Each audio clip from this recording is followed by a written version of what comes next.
Halo Prolaris. Prolaris sehat? Oke. Prolaris sehat? Aman. Jos Prolaris sehat? Yes. Tepuk tangan untuk dikasih. Assalamualaikum warahmatullahi wabarakatuh. Nah, hari ini tuh sebenarnya tadi judulnya adalah kesehatan mulut, gigi dan mulut pada pasien DR. Sebenarnya dokter Mira ini yang ngisi, tapi beliau cuti hamil Bu, mau melahirkan. Semoga aja lahirannya lancar ya. Nah, terus sebenarnya kenapa perlunya kebersihan gigi pada pasien-pasien DR? Sebenarnya kebersihan gigi dan mulut itu nggak pada pasien DM aja itu sebenarnya penting. Kalau dari lagu itu gimana ya? Lebih baik sakit gigi, lebih baik sakit hati daripada sakit gigi itu nggak sih? Apa balik ya?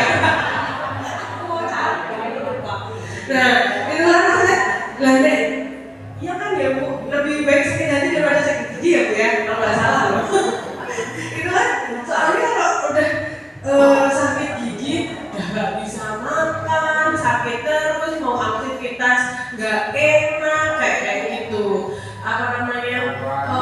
Apalagi kalau untuk pasien DM, padahal udah harus minum obat, ternyata nggak makan, nggak minum. Nah, gimana nggak malah anjlok? Nah, seperti itu. Nah, sebenarnya dari yang bermasalah itu nggak cuma giginya, tapi rongga di mulutnya juga yang penting. Kenapa? Nah, fungsinya macam-macam. Contoh nih ya, di dalam mulut itu ada ya itu tadi pertama gigi. Gigi nih kalau buat susunannya aja deh dulu, depan ada gigi seri, gigi taring, premolar, molar. Nah, yang paling sering bermasalah nih biasanya yang paling belakang. Karena apa? Memang biasanya soalnya kalau di kita itu kan sikat gigi biasanya panjang banget ya. Apalagi bapak-bapak tuh sukanya tuh sikat gigi itu biasanya yang panjang, kaku, itu kayak suami saya tuh kayak gitu. Jadi dia kayak buat gosok itu saksok gitu tuh puas gitu loh. Padahal kalau terlalu kasar ngikatnya itu bisa nipis juga, jadinya ngalur. Giginya itu ada bekas aluran sikat giginya itu loh Pak. Jadinya kayak gitu ngikis, nggak baik juga. Nah, terus habis itu bagian belakang udah panjang, kaku.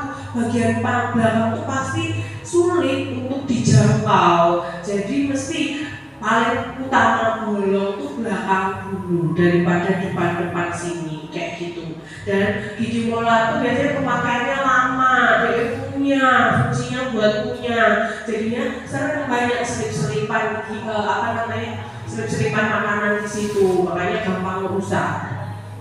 Terus habis itu lidah itu sebenarnya selain cuma gigi yang disikat, lidah itu perlu disikat juga. Jadi di akhir sebenarnya kalau andaikan itu bukan disikat sih, tapi ada yang kayak buat bersihin lidah itu loh, diserut gitu itu. Nah, jadi tapi kalau andaikan enggak, setidaknya minimal disikatin. Tapi ya biasanya wah kan jadinya itu. Nah, seininya dulu aja, dilatih dulu aja.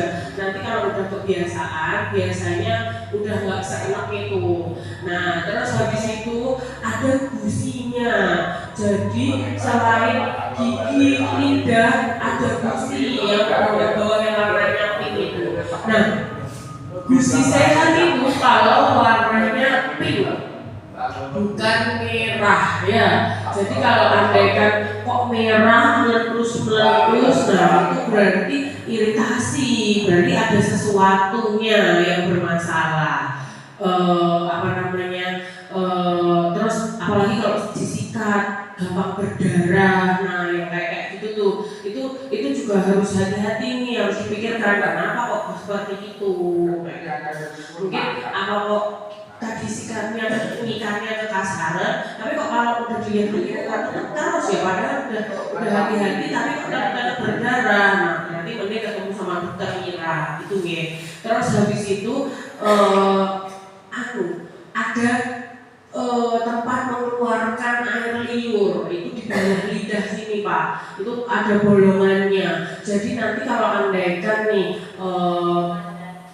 dengan diabetes, ada orang-orang diabetes itu yang gulanya tidak terkontrol, produksi kelenjar air liurnya itu berkurang. Jadi rasanya pasti kayak kering, gampang kering. Nah itu selain gara-gara mungkin minumnya kurang, bisa juga gara-gara itu. Apalagi kalau malam hari itu kita kan diem ya Bu Pak, nah nggak ada respon apa-apa. Biasanya alirannya air liur itu berkurang jadinya. Nah kayak gitu berarti kumannya itu banyak yang diem di mulut karena nggak tersendor itu Pak. Nah seperti itu. Jadi kalau andaikan punya diabetes ya memang harus lebih hati-hati untuk menjaga kesehatan mulut. Nah biasanya apa aja sih Dok yang marake nyebabke gangguan? Yaitu tadi nek giginya bolong terus sampai akar pasti nyeri banget. Dan saya berulang kali paling sering ketemu di poli itu adalah gigi bolong wis ilang tuh tapi ra gelem dicabut. Nah itu penting banget padahal kemarin tuh ada yang Pak itu tinggal sisa akar gitu, sisa akar. Jadi kalau tadi gigi itu kamu itu kan yang mencungkul itu namanya mahkota gigi, tapi ada juga yang terbenam di dalam rahang besi itu ada, itu jenenge akar. Nah kadang tuh gara-gara lewes gurih putih-putih hilang dianggap sudah giginya udah copot itu, bukan, padahal ada akar di bawah. Nah itu saya nyebabkan biasanya terus bermasalah. Apa masalahnya? Pertama mungkin nggak kerasa apa-apa, tapi awal terus habis itu tiap makan nyelip di situ, terus dicuak kalau habis makan dibersihin, dicutikin gitu terus. Nah kalau kayak gitu kumannya bisa masuk ke dalam. Nah kalau ke dalam kenapa? Ke dalam ya bikin infeksi. Biasanya awalnya nanti gusinya itu ada cekungannya di sini warnanya kok kayak gusinya ada ini ya Dok, ada benduke gitu. Terus habis itu kayak keluar cairan asin-asin gitu. Rasanya saya kok ini tak pencet itu keluar cairan asin-asin. Nah itu nanah. Nah terus habis itu kalau sini wis gak ngangkat biasanya, apalagi kalau dia posisinya di atas antara gigi atas sini, geraham sini sama bagian pipi sini itu Bu, sini ada yang namanya sinus. Nah orang-orang tahu sinusitis itu, nah di dalam sini itu ada sinus, memang di dalamnya ada cairan, tapi kalau sampai ada infeksi dari gigi, jaraknya sinus sama gigi itu cuma 2 mm, jadi tipis banget, rong garis itu Bu. Jadi sebenarnya 1,6 nih, sampai 1,6 mm. Dan ini tak jadi kilo 2 mm, tipis banget. Jadi kalau andaikan di akar gigi itu ada kumannya, buat masuk ke sini itu bakal cepet banget.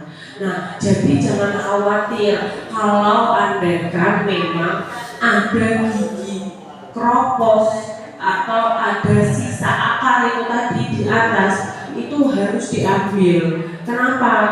Ya itu tadi efeknya adalah lebih bahaya. Saya pernah nemuin itu Bu, segini bengkak sampai bawah sini. Terus habis itu 2 hari sebelum lebaran, nah wes arep tak rujuk ora gelem, tak koneng rumah sakit ora gelem. Aduh, lah terus piye to Pak? Ada diabetes, ada penyakit jantung juga. Masih muda lagi, masih usia 35-an. Ayo Pak, piye Pak gitu. Kasih obat dulu aja anu. Ya wes tapi obatnya anu ya sing agak tinggi ya gitu. Terus habis itu sebulan berikutnya saya ketemu lagi pas ngambil obat, tanya Pak udah jadi ke dokter THT belum? Soalnya kemarin habis minum obat itu emang malamnya menggigil parah Dok. Terus habis itu 3 harinya udah lumayan kempes, jadi nggak berangkat. Nah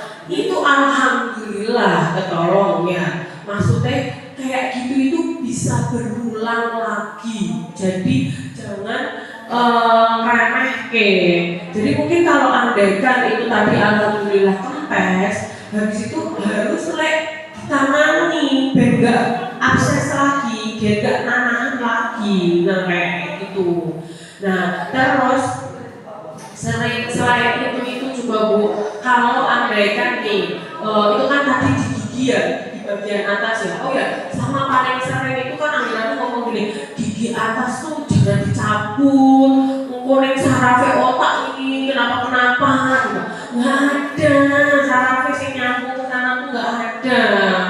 Nah biasanya yang itu yang terus nyebabkan nggak sadar paling sering adalah yaitu tadi infeksi di atas, terus jadi bengkak semua itu tadi. Nah biasanya dokter Mira juga itu kalau andaikan mau nyabut pasti tanya dulu Bu ada diabetes nggak? Bu ada tensi tinggi enggak? Nah, kenapa? Kalau andaikan ada diabetes dan diabetesnya tidak terkontrol, otomatis penyembuhannya itu terganggu. Nutup salurannya itu tadi itu agak lebih lama, makanya kuman gampang masuk. Makanya biasanya nunggu dulu sampai gulanya terkontrol. Oh ya makanya cek dulu ya Bu gulanya gitu. Nah nanti kalau hasil gulanya ternyata normal sama beliau pasti dicabut. Tapi kalau enggak pasti tunggu dulu sampai itu normal dulu baru dicabut. Habis itu selain masalah gigi itu tadi juga masalah mulut yang tadi yang seperti isinya berdarah itu juga kalau andaikan gula darahnya nggak terkontrol penyembuhannya pasti sulit sama. Jadi memang utamanya adalah harus dikontrol gula darahnya. Sama satu lagi lupa saya, jamur mulut nyebabin sariawan itu paling sering, apalagi dengan orang-orang yang imunitasnya rendah, jadi kayak penyakit HIV, TB, atau memang DM-nya tidak terkontrol, itu imunitasnya terganggu, di mulut itu terjadi peradangan terus, makanya terus jamur-jamur itu gampang tumbuh. Nah makanya kalau andaikan nih ada plak putih-putih di langit-langit mulut, terus kok lidahnya itu kayak ada putih-putih gedebel ya udah disikat kok nggak hilang terus berdarah, berarti memang mungkin itu jamur. Nanti bisa dikasih anti jamur aja.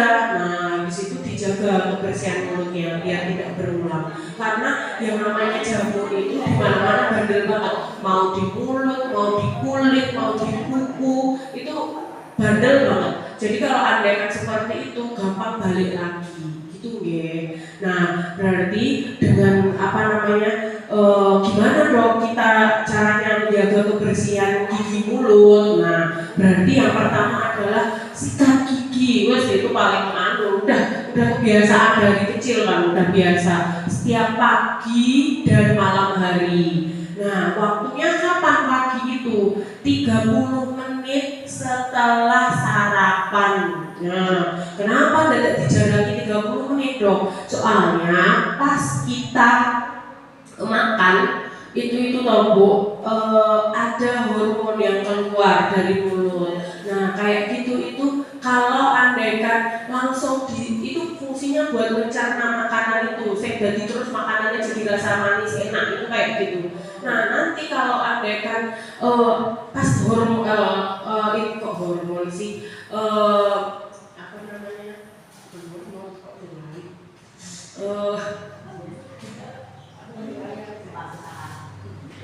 itu yang buat mencerna saliva itu, kandungannya di saliva itu buat mencerna. Nah itu tuh melunakkan makanan juga. Nek andaikan jenengan itu banyak di dalam mulut, terus habis itu disikat, nanti gampang merokosnya gigi juga. Jadi sikat giginya paling benar adalah setengah jam setelah makan. Habis itu malam harinya itu bukan pas sore hari pas mandi, tapi sebelum tidur. jadinya sebelum seharian itu kan biasanya pipis, buang air kecil, kamar mandi, sekalian sikat gigi. Biar apa? Biar sisa-sisa makanan tadi. Soalnya kan kalau mandi sore malam mungkin masih nyemil, masih minum apa manis apa makan buah kayak gitu. Nah itu kan masih ada selip-selipan di gigi. Jadinya nanti sama aja. Saya udah sikat gigi dong, tapi sore bukan malam. Padahal kita kalau malam hari pas waktu tidur produksi liur itu sedikit, jadi mulutnya tambah kering, kumannya mandek di situ. Nah, selain sikat gigi, nomor 2 itu yang penting adalah sebenarnya ngefloss gigi. Jadi bukan kumur ya Bu, bukan kumur pakai Listerine atau pakai apa betadine obat kumur. Itu sebenarnya itu nggak terlalu disarankan, nggak wajib. Bapak Saryanto, Bapak Wiji Sriwidodo. Tapi yang wajib itu sikat gigi dan ngefloss. Ngefloss itu kayak pakai benang gigi, terus dimasukkan ke sela-sela. Nah, biasanya kalau yang namanya sikat gigi itu permukaan netok sing keangkat, tapi di sela-selanya itu masih banyak nyelik-nyelik makanan. Nah, itu yang biasanya juga jadi ini kok saya udah rutin sikat gigi tapi kok masih kropos wae ya Dok gitu, atau kok bolong juga bagian sini karena apa ya, itu tadi sela-sela makanan, sela-sela gigi itu ada sisa-sisa makanan.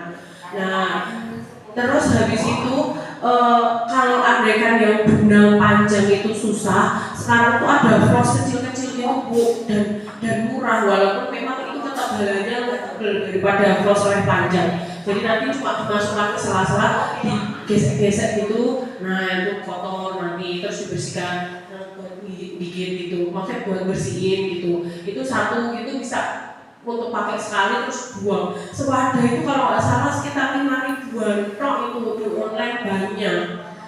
Floss gigi gitu, dental floss gitu. Nanti mesti muncul di Shopee gitu. Oh dental floss buat bersihin sela-sela gigi. Nanti kerasa banget Bu rasanya gitu. Nah terus yang ketiga adalah sebenarnya disarankan scaling tiap 6 bulan. Scaling itu ini apa namanya, bersihnya karang gigi. Jadinya kadang toh walaupun nih, oh ya saya ngefloss nih tiap hari gitu, tapi ternyata ada kalanya kan males, wis ngantuk banget, wis kesel langsung tidur aja. Kadang sisa-sisa makanan yang nyelet tadi kalau tidak dibersihkan dia bakal mengeras. Nah jadilah nek momone tahu yang di sela-sela gigi itu ada koyo enek kayak ya karang, bener kayak karang di pantai itu loh Bu. Jadi ini Ibu Widaya. Nah itu namanya karang gigi. Nah itu kalau mau disikat toh nggak bisa, tapi nanti pakai alat ditarik dokter gigi itu bisa nanti lepas. Kadang ada yang sampai bener-bener kayak pecahan batu itu Bu. Nah saking tebelnya. Nah itu disarankan tiap 6 bulan sekali bersihin karang gigi. Nah itu sama dokter gigi. Terus saya pernah lihat di Shopee itu kayaknya dia jual, wes jangan beli yang kayak gitu. Nanti malah ngikis mahkota gigi, malah tambah bahaya dan berdarah itu loh. Dan apalagi kalau ada kan di rumah beli sendiri kok dipakai bareng-bareng. Padahal kalau berdarah kayak gitu itu kan resiko buat menularkan penyakit. Nah, jadi kan darahnya bareng ke sini, alatnya nggak steril. Nah, kalau di dokter gigi itu kan bornya sendiri-sendiri, jadi nanti disterilkan. Nah itu tadi sikat gigi, terus dental floss, habis itu membersihkan karang gigi. Nah yang terakhir adalah tetap kontrol gula darah. Karena apa itu tadi? Resikonya banyak banget kalau andaikan gula tidak terkontrol, arahnya gigi raiso, infeksinya jadi meningkat, produksi liur jadi berkurang. Nah seperti itu ya Bu. Nah sampai sini ada yang mau ditanyakan? Mungkin selain kebersihan mulut dan gigi boleh ada yang mau ditanyakan nggak?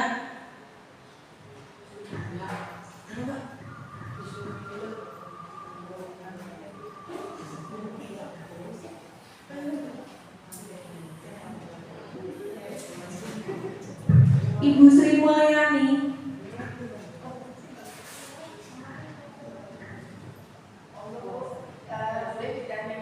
Apa ada yang mau ditanyakan nggak? Ini lumayan sepi ya, nggak ramai soalnya yang aturan baru itu Bu, yang kayak kalau udah ke rumah sakit nggak bisa ini. Ya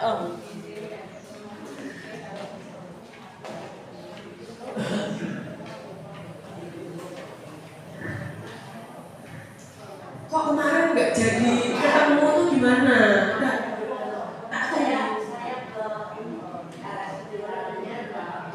Oh, akhirnya mandiri. Oh, lain. Ya bagus. Oke, nah ini Selasa kok tak tunggu mana Bunda Ali kok gak datang gitu. Ternyata udah kesana lagi pun lagi.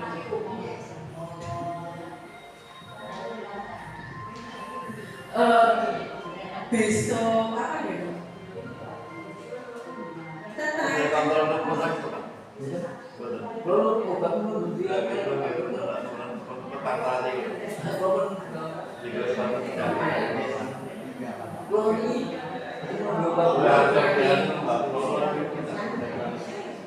Ada yang mau ditanyakan lagi nggak Bu, Pak? Nggak ada. Ada yang nggak yang herbal kemarin nggak? Ada yang tanya tentang herbal lagi nggak kemarin yang pas Jumat, Sabtu benar, Sabtu minggu kemarin pas 6, nggak ada ya? Ibu Prihartini. Iya banyak loh, hari ini. Oh iya, Bu Ratna udah datang, enggak, Bu Ratna bukan dipanggil. Saya mau tanya, Bu Ratna nggak ada yang mau ditanyakan hari ini?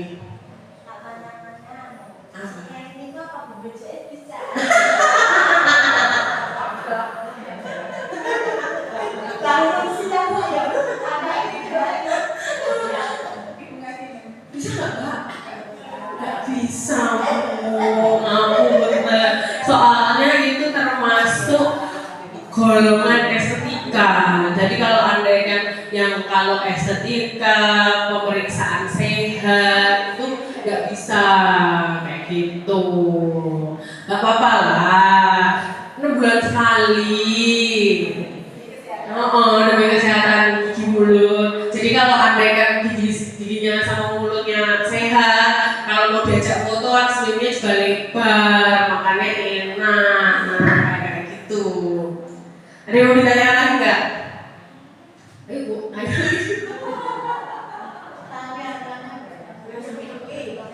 Ya, ayo Bu.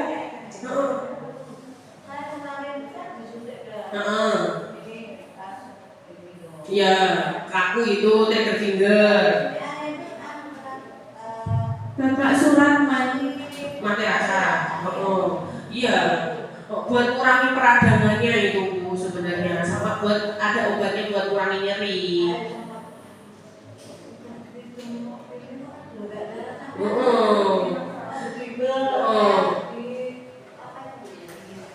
Dibius.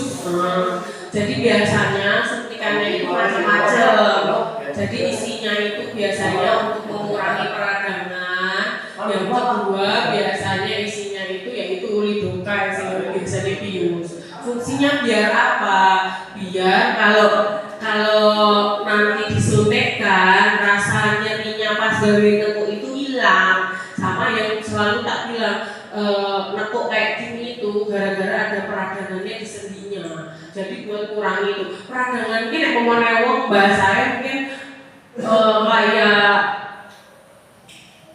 kopong gitu ya Bu, bukan kok ya DEW lagi dibakar lagi orang menak gitu loh, bengkak gitu loh Bu. Nah makanya pas biasanya disuntiknya itu buat ngelerengke itu, nah kayak gitu. Nah biasanya habis itu nanti juga habis itu jangan dipaksa buat gini-gini terus ya. Kemarin sama dokter disuruh latihan, iya kan, disuruh kesini. Nah kayak diginiin dulu, sering-sering diginiin, jangan digini-giniin malahan. Soalnya kemarin habis dilerengke biar orang dikon sok kerja padahal mungkin lagi leros, kesel gitu loh. Bapak Mugiono. Biar nggak ya aktivitasnya jadi nggak terganggu ya. Kayak gitu. Terus dari situ apa lagi sih? Kurang 8 menit kan kira-kira.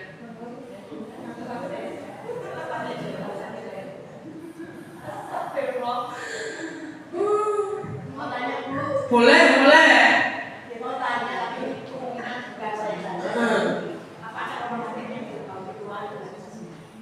Yang berbau ketuaan.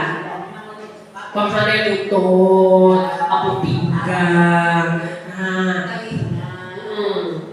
Nah, jadi toh Bu sebenarnya kalau keluhan seperti itu apa namanya? Nek arep kon sembuh 100% nggak bisa. Boleh, tapi bisa diperbaiki. Orang dari 100%. Maksudnya biar apa? Biar aktivitas setiap hari itu ini Bu bisa jalan. Saya pernah lihat itu yang di mana namanya? Di UGM, dokter ortopedi itu ada pasien. Dia poliortopedi itu ada pasien yang OA sininya kalau nggak salah set 3 bagaimana gitu. Akhirnya habis itu jalan biasa. Kalau nggak salah tuh rencananya mau operasi. Jadi kalau mau operasi malahan. Tapi itu nggak jadi disuruh operasi. Tapi dicoba untuk latihan dulu. Tapi latihannya memang tertata Bu. Jadinya kalau yang sekarang tertata itu memang ada pelatihnya yang walaupun tidak ada pelatihnya setidaknya dia melakukan benar dan rutin. Jadi si ibu itu yang di UGM itu akhirnya pas datang kontrol lagi akhirnya nggak perlu operasi karena Mbak Setiawati. jadi udah berulang kali ya Bu, yang namanya persendian itu isinya adalah tulang, sambungan tulang, sama ada otot yang menutupinya. Tulang itu mau tulang orang bakal esok gerak, tapi digerakkan pakai otot. Jadi kita bisa angkat ini itu sini, ototnya sini mau pendek, didemek nul menul, sininya memanjang, sama kayak gini. Kalau pas kayak gini, sininya kan mau pendek, ditekan nul menul atas, tapi yang sini enggak. Nah itu karena bagian sini yang kontraksi. Jadi gara-gara ada ototnya yang gerak. Nah berarti kalau di antara tulangnya terganggu, sing dikuake otote. Tapi masalahnya nih soal tiap latihan itu ada yang kayak aduh loro banget. Apalagi dari latihan pertama mesti jarang semua. Nah habis itu pasti berhenti. Nah padahal apa? Boleh habis itu istirahat ya kayak tak bilang seminggu 3 kali ya biar apa? Jadi hari ini olahraga, besoknya istirahat gawe ngelerengke otot, besoknya lagi olahraga lagi. Nah dengan cara olahraga istirahat kayak gitu biar kurangi ototnya dan gawe latihan gawe istirahat terus nanti dilatih lagi. Jadinya memang mau dibilangin sama kalau ada pelatih itu bisa lebih tertata sebenarnya Bu. Jadinya tahu barang, squat itu yang bener kayak gimana, nek gini tuh salah soalnya sininya kamu ini naiknya bukan gara-gara sininya gini tapi gini. Nah kayak gitu nek ada pelatih itu setidaknya tertata gimana caranya ngelakokke itu secara bener. Ibu Suharti. Jadi kalau andaikan nih ibu-ibu ini ada budget lebih, saya sih sangat merekomendasikan daripada dijual kayak beli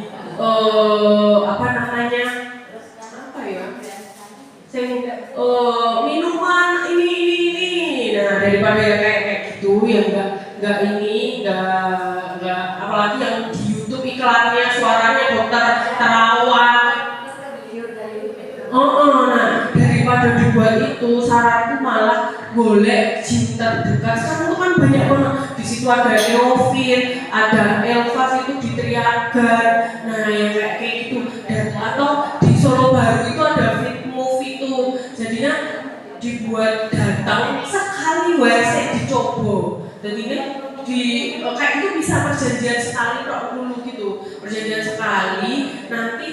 biar tahu oh harus apa aja yang dilatih. Nah jadi kalau andaikan ototnya kuat terus habis itu tulangnya andaikan tadi masih bisa tertolong, maksudnya nggak terlalu mepet-mepet banget, sebenarnya bisa Bu aktivitas biasa itu Bu kayak gitu. Sama berat badannya. Nah ya itu soalnya berat badan itu kalau udah sepuh karena apa? Karena masa ototnya itu balik lagi ke ototnya lagi.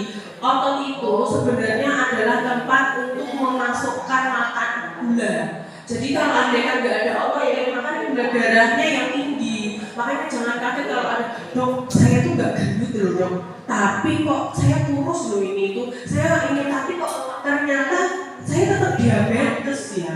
Ya karena itu nggak ada ototnya, nggak ada. Jadi untuk menyimpan glukosa selain di hepar, selain di liver, itu tuh di otot juga. Nah kalau nggak ada ototnya, lah glukosanya yang dimakan tadi kesimpan di mana? Nggak ada, berarti tetap di pembuluh darah, makanya gulanya tinggi. Makanya harus orang nasi kudu metekol gitu. Tapi memang harus bisa gerak, aktivitas biasa, nah masih tetap energi kayak gitu itu ototnya. Apalagi setiap tahun itu 1% masa otot itu hilang, udah karena usia. Apalagi kalau nggak pernah dilatih.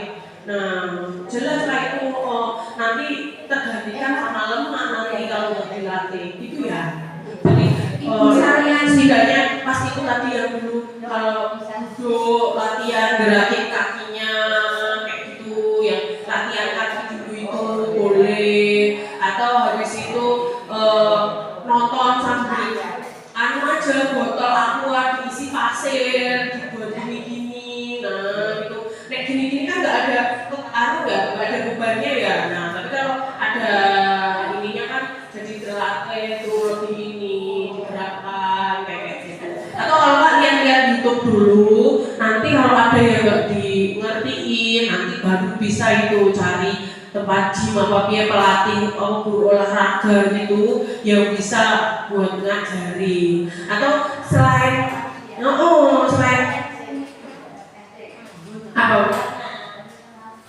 Sama sih. Iya, selain kalau senam itu kan kardio, tapi memang sebenarnya disarankan juga adalah ini strength training itu tuh beban, angkat beban itu juga perlu. Orang sampai gede-gede, yang kecil-kecil aja, sekilo, 2 kilo kamu.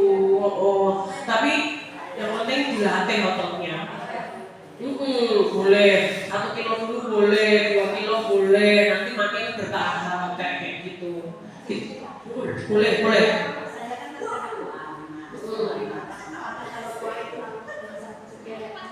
Kan rumahnya beda sejujurnya. Kalau kan di sini, sarapnya di sini.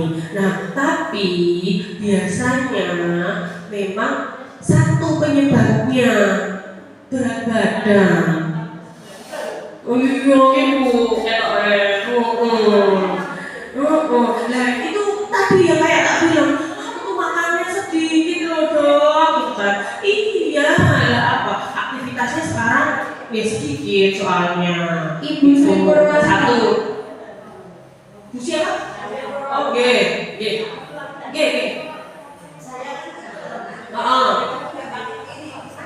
apa-apa, jalan aja sekarang itu enggak apa-apa. Jadi, iya, nek mau andaikan belum bisa renang, jalan aja enggak apa-apa. Itu bantu tetap latihan biar kurang beban nek lutut. Nanti kalau udah ringan, udah enakan, baru tuh latihan yang lain, angkat bebannya, ototnya ditambah. Jadi kalau barusannya lari, sepedaan, renang itu kardio Bu. Kardio itu bakar. Nah, tapi meningkatkan masa otot juga ya beban itu tadi. Gitu nggih. Sekian dari saya. Terima kasih ya Bu sudah mendengarkan ini. Ketemu lagi bulan depan.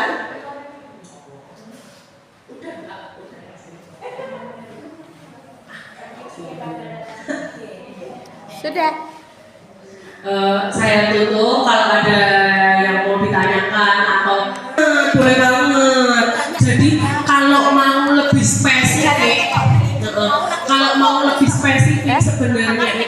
minimal 150 menit dalam seminggu. Nah tuh 150 menit dalam minggu, jadi 1,5 jam dalam seminggu loh. Jadi ini kalau enggak ya itu tadi 3 kali dalam seminggu tapi setengah jam. Atau nek mau setiap hari kan yang tak sebutin tadi minimal. Jadi nggak apa-apa. Orang kuat dong setengah jam, nggak apa-apa. Malah menit dulu. Nanti besok ditingkatkan lagi. Nek wis nggak nges apa terengah-engah itu, berarti besok dinaikkan lagi jadi 20 menit kayak gitu. Nah terus habis itu gimana Bu? Saya kan Bu. Yang kaki itu Kaki sakit. Tapi kalau saya minum meloxicam itu enak. Tapi nanti ketergantungan apa enggak gitu loh. Nah itu tadi. Nah meloxicamnya itu obat nyeri itu kan cuma untuk mengatasi nyeri sekarang. Nah dicari tahu dulu sumber nyerinya tuh sebenarnya dari mana. Satu, apa ndek wingi kuwi kegreol, terus apa senjine kesleo. Dua, apa ada luka di situ.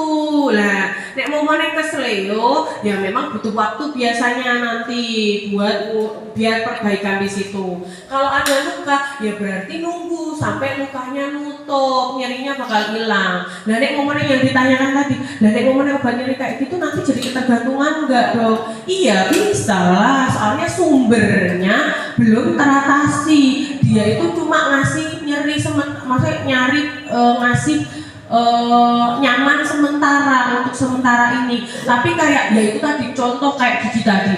Gigi saya itu berlubang dok, bengkak nyeri banget. Dikasih obat nyeri sama dokter sama antibiotik gitu enak gitu. Lah bisa lagi nggak? Itu ketergantungan nggak dok? Iya jelas nanti kalau giginya nggak diperbaiki, kalau giginya kok wis reti bolong orang ditambal ya nanti mesti bakal bisa bengkak lagi, bisa sakit lagi. Nah makanya kalau andaikan yang telapak kaki tadi, coba dicari tahu penyebabnya dari mana, ada luka enggak, asam uratnya normal apa enggak. Oh ternyata ada luka, ya berarti disembuhkan dulu lukanya, biasanya nanti nyerinya hilang. Oh ada plantar fasciitis, oh yowes udah dilatih belum Ibu Sumina? Nah udah dilatih belum? Udah ininya apa namanya yang tendonya itu udah dibenerin, fasianya itu udah dibenerin belum? Udah diberi obat yang sesuai belum? Kalau belum berarti nanti bakal nyeri terus. Jadi kan pasti ya nyamannya meloxicam kayak gitu Bu. Periksa lah ke depan mampir sekalian ya. Gitu ya Bu. Jadi nanti boleh apa? Bila nyeri, makanya nek nyeri, tapi kan nyeri bantu sekarang biar jenengan bisa tetap aktivitas. Tapi dicari tahu tadi sumbernya, sumber sakitnya apa dulu lah, diobati ya akar masalahnya tadi, sumber masalahnya itu tadi itu gara-gara apa gitu. Nah makanya nek operasi mesti nanti dikasih anti nyeri, tapi nanti nek lukanya udah membaik berarti wis gak kerasa meneh bakalan, karena lukanya wis diobati Bu, gitu ya. Jadinya boleh kalau sampai ganggu banget, ngasih nggak bisa beraktivitas, ngasih mau makan aja nggak enak, nah itu nggak apa-apa minum. Tapi ya itu boleh diobati sumber masalahnya, akar masalahnya apa, gitu. Gitu. Sekian dari saya. Wassalamualaikum warahmatullahi wabarakatuh.